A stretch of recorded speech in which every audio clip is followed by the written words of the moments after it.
BNP তারা যেন শরীর না ঘুরতে পারে সেইভাবে আপনারা ঐক্যবদ্ধ থাকবেন। এবং যদি কোনো ঘটনা ঘটে, আমাদের কোনো নেতা কর্মীর গায়ে যদি কোনো আচর করে, আপনারা ঐক্যবদ্ধভাবে এটা প্রতিরোধ করে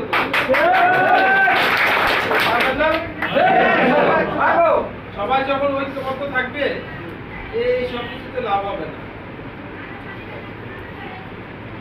আপনাদেরকে আমি আবারও বলছি, যদি আপনারা যদি কেউ শুনেন যে আমাদের কোনো একটা নেতা কর্মীর গায়ে কেউ আঁচড় দিয়েছে, সাথে সাথেই আপনারা